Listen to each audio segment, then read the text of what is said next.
that Goja abs? Yeah, bro. Oh my goodness. In this video, I'm going to explore the old bazaar of Qazvin. It's our first day in Qazvin, and the best place to start is always the bazaar, as this gives you a good sense of the people, the history, and what the city has to offer. Qazvin is a mid-sized city, but it has a big character. One of the reasons for this is that Qazvin was the capital of the Safavid dynasty for 50 years, and cities that have spent any time being the capital usually develop a good infrastructure. One of the most crucial infrastructures, of course, is the bazaar, because it ensures economic prosperity. But the Islamic Bazaar is more than just a market. It's a vast interconnected ecosystem consisting of shops, workshops, mosques, gardens, inns, and even hammams. When the 11th century poet and traveler Nasir Khosrow visited Qazvin in 1046, he had this to say about the city. It had many gardens. I saw it to be a good city. It had a strong wall and embattlements. It had good bazaars. Of all the crafts in the town, the shoemakers were the most numerous. This shows that the Qazvin Bazaar has been around for a long time, and that each ruling dynasty has simply just added to the existing edifice, until the present day, where the bazaar is still a thriving center of local life and trade. Unlike many of the bazaars in the Islamic world, Qazvin is not merely a tourist attraction. It's an essential, genuine, and organic center of life here.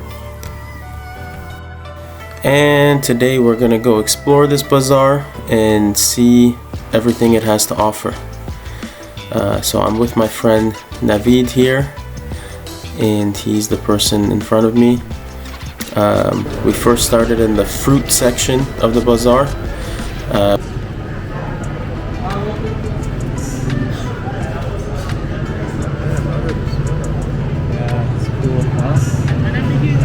بفرمایید یه چیزی هم بگی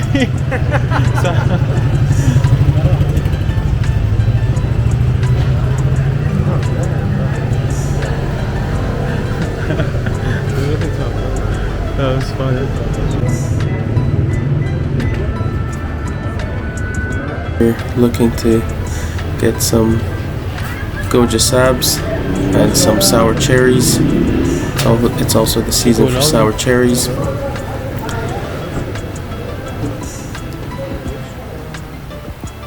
Vibe here is very nice, very beautiful, and very friendly. So let's see what my friend Navid thinks. Hey Navid John, what's your first impression of Qazvin? قزوین شهر واقعا زیباییه. فعلا که حال کردیم. فعلا هیچ جا هم نرفتیم ولی فعلا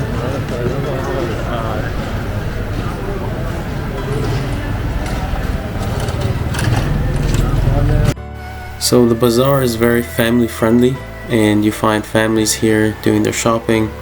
You find young people, you find old people, and in Qazvin you find people from all parts of Iran.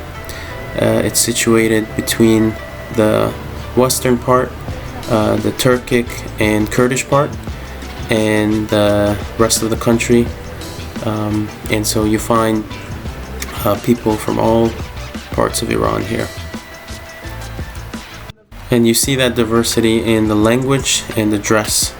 And here we have a little encounter with this lady who shares some of her wisdom with us.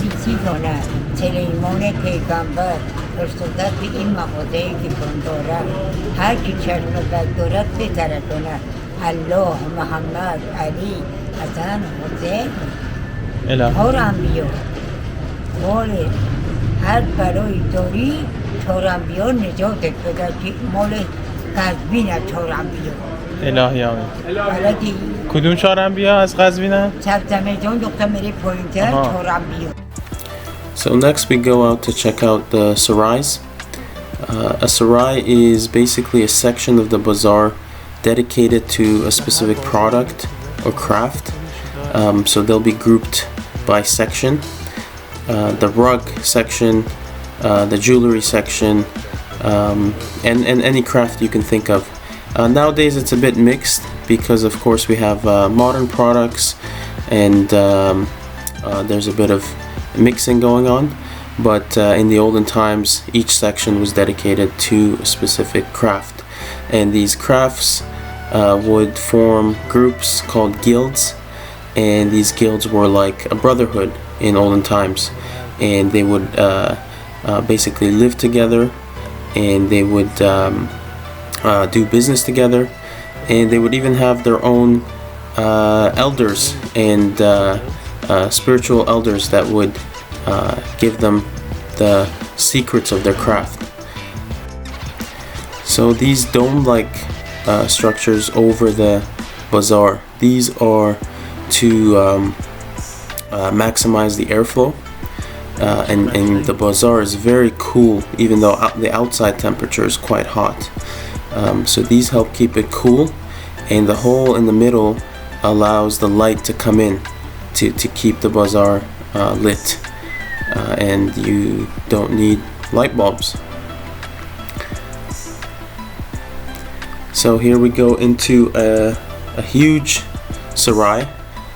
This is actually connected to the mosque, and here is where you would have horses come in and park their horses and their carriages over here on the perimeter, and they would be busy doing business in these shops, and these serays would also have places to sleep, so the people traveling could sleep and conduct their business. There's the mosque there.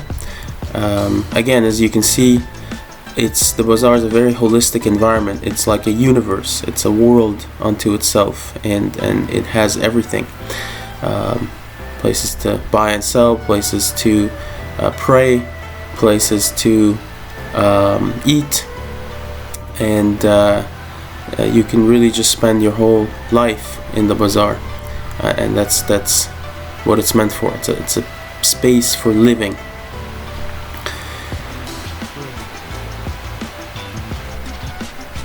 So here we are in the rug section.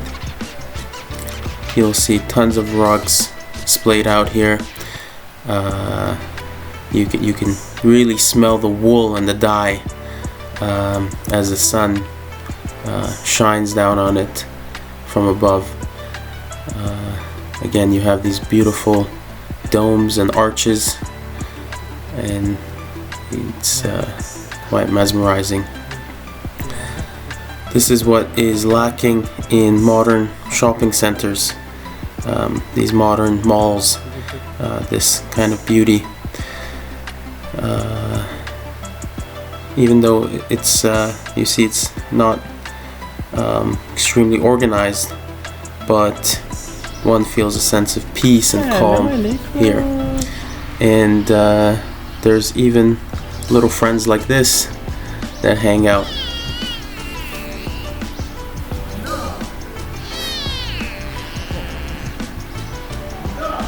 Hey buddy. چه پروه.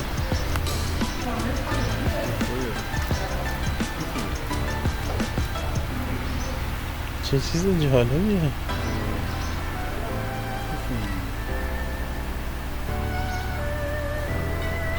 Try to pet him.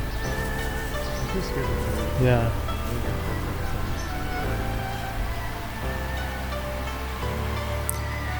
And here's the third serai, and this is my favorite because of the courtyard, but also especially because of the tile work, the very original tile work that you see around the arches here. This is a distinctive or a special feature of Persian Islamic architecture is the elaborate tile work, mostly consisting of the turquoise color here, but that's also concerning because a place like this needs to be renovated in order to survive. But look at that, look at those beautiful tile pieces there. And here's a man that runs one of the shops here. We're gonna go see him in a bit. and there's the dome of the mosque. So look at that. This is some of the symbolic tile work here. Very beautiful.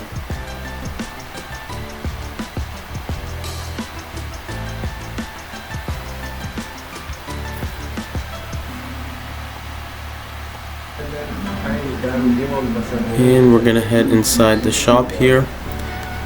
This man sells rugs that have been patched up. That's his work.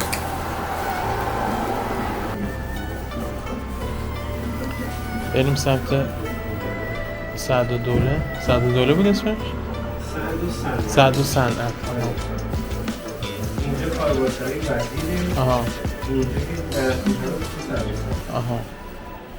اونجا چیه؟ چه میفروشن؟ باز همین فرشه اونجا ها؟ نه اونجا تغییر گرفته به همه شغلا داده دیگه. آها الان از قدیم چی بوده؟ اونجا قدیم خدمت شاست کنم که بازار بود. آها. اون تا مثلا بیشتر خدمت شاست کنم کار سنتی انجام میداد. لافتوزی، نجاری، کاشیکاری. آره کاشیکاری، سفالگری. یه چیزا انجام میداد. الان دیگه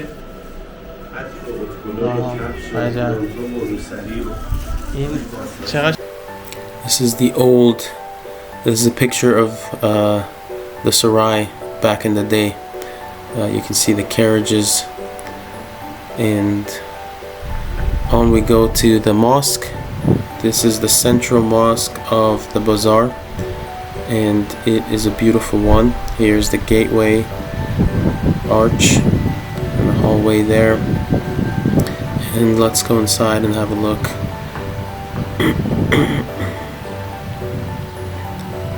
So here's the main courtyard. You can see the iwans. The iwans are this structure here, which you find surrounding the courts of the courtyards of the mosque.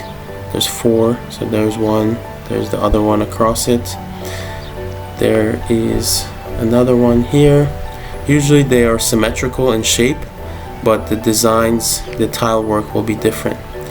And depending on the time of the day, the sun will be shining on one of them and really bring out that tile color. So like this one here that the sun is shining towards now, and on it you find geometric patterns that are symbolic of different ideas and based on Islamic symbology, and you find calligraphy on it, the name of God, the name of the Prophet, peace be upon him, and the name of Imam Ali, and a combination of the 3. And also you find in calligraphy Quranic verses. So let's go and check out these designs here. So here you can see the name of Ali, Muhammad, and Allah all around in different combinations. So this is the final part of the tour of the bazaar. This area is called Sa'd al-Saltaneh.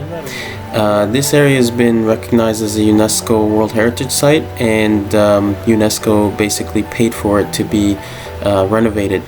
And you can tell it's been renovated and really upkept. But the downside of that is that it loses a bit of the old charm. Personally, I prefer the older part of the bazaar. The older part is more authentic, it's more genuine, whereas here you see a lot of modern shops selling modern things. You have these modern looking cafes. The area's kept kind of the old aesthetic. It hasn't completely changed it, but it's, like I said, has lost a bit of that older traditional aesthetic. And we're gonna check out this cafe. It's very artsy and hip, as you can tell. And that brings the first Qazvin tour to an end. Just wanted to give you a tour of the bazaar. Next we'll be looking at different sites in Qazvin, including the hammam, the church, and all the other parts of the city. And more Iran videos coming, so look out for that, and thank you so much for watching.